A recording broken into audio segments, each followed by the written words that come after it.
Everyone is looking for the right person. Almost nobody is working on being one. That's it.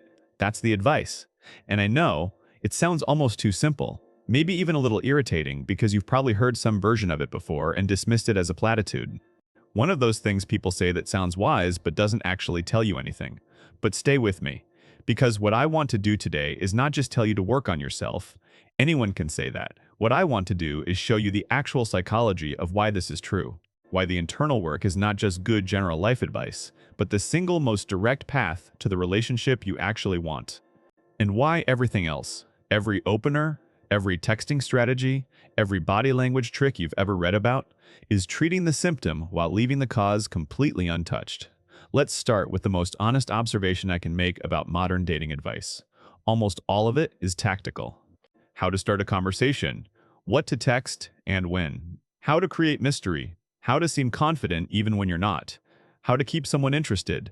The entire industry of dating advice is built around the question of, what do I do to get someone to want me? And that question, on the surface, seems completely reasonable. But underneath it is an assumption that causes more dating misery than almost anything else. The assumption that attraction is something you do to people. That if you just say the right things at the right times, in the right order, you can manufacture a connection that wasn't there. That you can perform your way into something real. You cannot. And here's the psychological reason why. Research on human attraction consistently shows that what draws people together at a deep level, the kind of connection that actually goes somewhere, that doesn't collapse after the first few weeks, is not tactics, it's resonance. It's the experience of being in the presence of someone who is genuinely, completely, comfortably themselves. Someone who isn't auditioning. Someone who isn't performing a carefully constructed version of who they think you want them to be. Someone who is just whole. And wholeness is not something you can fake. People feel it.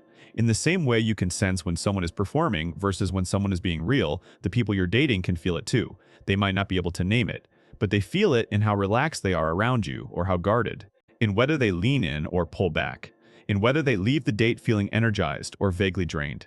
Now here's the science that makes all of this concrete, and it comes from one of the most important frameworks in all of relationship psychology, attachment theory.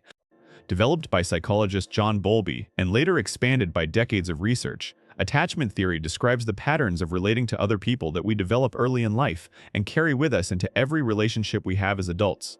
And, while the full theory is complex, what matters for today's conversation is this. People tend to operate in dating from one of two primary places, either from a place of security, a grounded, self-assured sense of their own value that doesn't depend on any one person's response to them, or from a place of anxiety, a constant, low-level fear of rejection or abandonment that shapes almost every interaction, often without the person even realizing it. And here's what the research shows with remarkable consistency. Anxious attachment energy, even when carefully disguised, is sensed by the people you're dating. It communicates something specific. It communicates need. And need, when it's coming from a place of incompleteness rather than genuine connection, does something paradoxical. It pushes people away. Not because people are cruel, but because we are biologically wired to be drawn toward things that are whole and to move away from things that are hungry. An anxious dater sends a signal, however unintentionally, that says, I need this to work. My emotional stability depends on your response. And that weight, placed on a connection that is still new and fragile, is often more than it can hold. The neediness paradox is real. The more desperately you want something to work, the harder you grip it. And the harder you grip, the less space there is for it to breathe and grow naturally. The people who seem to attract partners most effortlessly are almost always the people who carry the genuine internal belief, not as a performance, but as a felt reality, that they will be completely fine whether this particular thing works out or not. That is not indifference. That is security. And security is one of the most magnetic things a human being can project. So, how do you get there? Because telling someone to just be secure isn't particularly useful if they don't feel secure. It starts with something that most dating conversations completely ignore, knowing who you actually are. Not the version of yourself you present to be liked, not the personality you adjust based on who you're talking to, but your actual values, your actual non-negotiables, the things that genuinely matter to you in a relationship and in a life.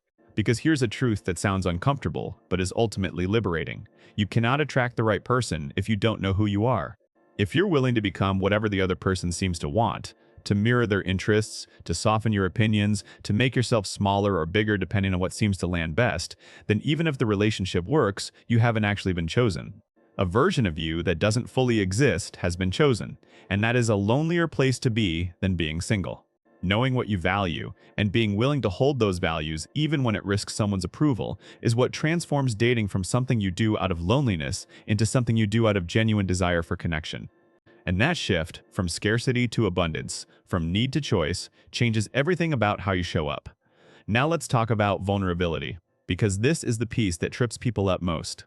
They hear about being genuine, being real, being open, and they either swing too far in one direction and overshare everything on the first date, flooding the connection before it has any foundation. Or they swing too far the other way and share nothing real at all, staying behind a wall of humor and surface-level conversation until the other person gets tired of trying to reach them. Vulnerability in dating is not about confessing your fears to a stranger. It's about being willing to mean what you say, to answer questions honestly rather than strategically, to say, "I'm actually a bit nervous right now," if you are, rather than performing calm you don't feel. To say that question genuinely made me think instead of having a polished answer ready for everything. It's the small moments of dropping the performance, not all at once but gradually, that create the kind of emotional safety where real intimacy can grow. Brené Brown, whose research on vulnerability has shaped how millions of people think about connection, describes it as the birthplace of love, belonging, and joy, not as weakness, as the only door through which real connection can walk. And then there's the date itself, the actual conversation, the actual time spent with someone. And this is where almost everything we've talked about comes together in one simple principle. Stop performing. Start being present. Most people on dates are only half there. Half their attention is on the other person and half is on themselves, monitoring how they're coming across, calculating what to say next, analyzing every response for signs of interest or disinterest. The date becomes an evaluation rather than an experience, and evaluations are exhausting for both people. The most attractive version of you that can possibly show up on a date is the version that is genuinely curious about the person across from you. That is actually listening to what they say.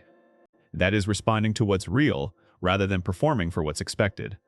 That is willing to laugh naturally, disagree occasionally, and be honest about who they are without needing the other person's reaction to confirm that who they are is enough. Because here's the final, most important thing I want to leave you with. The relationship you are looking for, the real one, the one that actually fits, cannot find you while you're performing. It can only find you while you're being yourself. And that means the most important work you can do in your dating life has nothing to do with your opening line or your texting game. It's the work of becoming someone you genuinely respect, someone with values they live by, someone with a life they find meaningful, someone who can sit with another person and be fully present, not because they need something from that person, but because they choose to be there. That person, the one who is whole before they connect, doesn't just attract more people, they attract the right ones. The ones who see them clearly and choose them anyway, the ones worth choosing back. That's the advice everyone knows and almost nobody follows, and it's the only one that actually changes everything. This is Lowkey Mind. Because the most attractive person in any room is always the one who doesn't need the room's approval to feel like they belong there. Subscribe if this landed somewhere real. Share it with someone who's been looking for the right person without asking themselves if they're being one. And drop a comment below. Tell me the one thing about your dating life you've been avoiding being honest about. I read every single one.